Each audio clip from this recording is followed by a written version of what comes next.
take about 10 minutes to try to get an overall body stretch here, but we're just gonna stay standing and see what we do from there. So we're gonna start in our mountain pose and just draw yourself with length, and then just take a breath or two to kind of stabilize and center. Take an inhale and exhale. One more inhale and exhale. And then on your following exhale, we're gonna release the chin to the chest, start out with our neck rolls. Make sure that we get the stretching through the neck and the shoulders here. Inhaling the right ear over towards the right shoulder. Follow the exhale, chin to chest.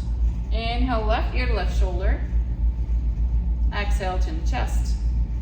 Keep on going, a couple more rounds until you feel like the tension is released, or at least for another breath or two. After your neck shoulders, you're going to draw the neck up and come on into your shoulder shrugs. Inhaling the shoulders up towards the ears and down and back down the back. So we're making circles with the arms here, finding out where we can take the shoulder movement and discovering where our mobility is today. It may be different today than it was yesterday, and that's okay. You might be extra sore from that workout that you did. And this is why it's important for you to stretch out for your recovery. After you take your shoulder shrugs in one direction, we're going to take them in the opposite direction, using the breath there. Good. All right, from there, we're going to give a little bit of space between the feet, so a little bit wider than the hips, and stabilize through the legs. And then we're going to draw the arms on it, bend into the elbows, bring the backs to the fingertips, or fingertips to the back of the head there. Press the head into the fingertips slightly as you draw your shoulders down towards the hips. You're drawing into your abdomen here. Nice and stabilized and lengthening through the spine. Take an inhale. Exhale, we're going to draw the left elbow up, stretching to the left side. Inhale, back to your midline. Exhale, opposite elbow up. Engage into the abdomen, lengthen out. Inhale up. You can take this a couple more times each side, or you can just take it just one side each. From there, you're going to release your hands, and you're going to bring your elbows together. As you interlace your hands, you're going to roll the shoulder blades back behind. Now, I want you to try to avoid bending into a back bend here. So draw your rib cage in, make your spine nice and long as you lift up through the hand, stretching through the shoulders here in the pecs.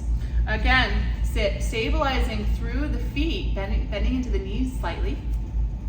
And then we're going to come into a forward fold from here. Inhale, exhale, send the hips back, take forward fold, and begin to lift the hands on up. Stretching into your shoulders, your forearms, your wrists, your hands, and the backside body. Now, if interlacing your hands back behind your body is not available, you can also just bring your hands to your sacrum, so reach the elbows and the shoulder blades together and find your forward fold without interlacing the hands, okay? All right, so from there, we're going to come on into a little bit of balancing. So if you need some balance support, go ahead and take a wall or a chair and lean into the trunk leg. Engage into that leg, slight bend into the knee, and we're going to come into a quad stretch. You're just going to take the hands to the foot, to the top of the foot there, the ankle. I want you to make sure that the knee is pointed downward. We don't want the knee to splay out from the hip. We want to protect the knee, so try and draw the knee down. And then you're going to bring the foot as close into the body as you can, and let the leg be heavy. You really want to kind of let the arm be responsible for the stretch through the quad, okay? Let the leg be heavy, and you're drawing in that foot with the strength of your arm. If you want to take this a little bit further, you can come into it's called the dancer pose. We're not going to take it into full dancer here, but we're going to allow the knee to reach backward first and then begin to slightly extend the foot. It can be a very small movement, but we're going to draw the knee backward. Again, avoid splaying out, and then just begin to kick the hand away while simultaneously drawing the foot back in. Hold there for as long as it's comfortable, and if there's any pulling in the knee, just avoid that, and because we don't want to bring injury to the body. We're here to prevent injury. So go ahead and release that leg and find the stretch on the opposite side for a couple of breaths. When you're balancing, a good point is to draw a focus point. So look at something that's not moving on the ground ahead of you And remember to breathe. If you are extending the leg back, try to square your hips and your shoulders. And this is also a good stretch for your shoulder as well. Okay, so now we're going to come on into a forward fold. With your forward fold, again, your feet are about hip distance apart. You can bring your hands to your hips for a little bit of stability. If you want a little bit more challenge, and you can inhale the arms up overhead. As you take your fold, I really want you to focus on lengthening them through the spine and really stabilizing and helping support your back with your abdomen. So inhaling, and then bending into the knees, sending the hips back. Exhaling as you hinge forward. As you come into a more released forward fold, bend into your knees a lot. Now when you bend into your knees a good amount, you're able to stretch through the largest part of your hamstring instead of the top or the bottom or underneath the bone. Relaxing from the head and the shoulders here, and just giving yourself space and time, attention and breath to let the body eventually and gradually open up through the backside. So you're really allowing yourself to open up through the hamstrings, through the low back, through the shoulders, and the neck when you're in your forward fold. Now you can use your body as support here, hands on the shins or the thighs even. You can also use a block or a table or a chair here to support your forward fold. You're gonna find out what's best for your body, just listen into it. When you're ready to come on up, you're gonna bend into the knees, stabilize through the abdomen, keep the spine long, and hinge all the way up using the strength of the backside. Good. All right, from there, always reestablishing the breath whenever you can and connecting movement to breath. From here, we're gonna stretch through the ankles. So again, it's a little bit of balance, so you can use balance stabilization, but we're gonna draw one foot back and bring the top of the foot down to the ground. Now, if your balance is a little shaky and you want a little bit more support, bend into the knee, bring the knee in front of you, and press the foot down directly underneath the hip.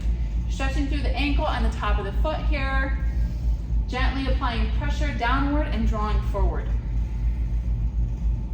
This is one of those almost uncomfortable poses or stretches, and that's okay. Discomfort is always welcome, pain is not. So utilize the breath, inhaling to refocus your attention, and exhaling to try and release tension wherever it may build up. Sometimes, even though we're focusing on one part of the body, it builds up in another, like the jaw or the shoulders. All right, from here, we're going to let go of that foot, shake it on out, and then switch sides. Opposite, top of the foot, pressing down, drawing forward, couple of breaths there, utilizing inhale, exhale. Good. All right, from there, we're gonna come to the top of the mat, and then we're gonna draw the left foot on back. We're gonna keep the heel up and come on into a lunge. Now you're gonna stretch through the back of the leg by pressing through the heel. You're gonna stabilize, using the opposite leg as balance. Again, you can be at a wall. And we're just stretching through the front part of the body here, through the left hip. Exhaling out. The longer you can hold into some of these poses, the better, but we just have a few minutes to take at least 5 breaths here. When you're ready, we're gonna switch sides. Sending the opposite foot back, keeping the heel up. We're gonna try and keep the heel, the knee, and the hip all in one line. Again, press through the heel, stretch through the calf, and sink down with the hips. Here you wanna try and make sure that the knee is not bent ahead of the ankle to protect the knee. One more breath. And then when you're ready, come on back. Good. All right, go ahead and shake out the legs whenever you need to. And then from there, we're gonna just focus a little bit more on the spine. So coming into a wide angle forward fold. Your toes can point gently outward. I'm gonna give you a side angle view. And if you need blocks, great. With the wide angle view, we're gonna take an inhale, long spine, exhale, hinge at the hips, once again, stabilizing, supporting the back. Hands can come to the block or to the earth if that feels okay and you're nice and long with the spine. Take a couple of breaths here, stretching through the backside body. You might even draw your hands over to one leg and then the other. Stretching out on both sides. Here, we're gonna take a spinal twist, Keep the spine nice and long, engage through the abdomen, reaching through the top of the head and through the sits bones. Right hand's gonna stay either on the block or your hips. And then you're gonna inhale, left hand open, keeping the spine nice and long. Inhale and then exhale out. And then inhale opposite way. Spinal twist. Exhale, release. Good. Once again, taking the opportunity to just stretch and allow. From there, after a couple breaths, bending into the knees, shifting on up, and then heel toeing your feet back together, shaking off the legs. All right, so from there, I welcome you to just take a couple of breaths, just kind of allowing the stretches to kind of integrate into the body, and remember to drink water. Thank you.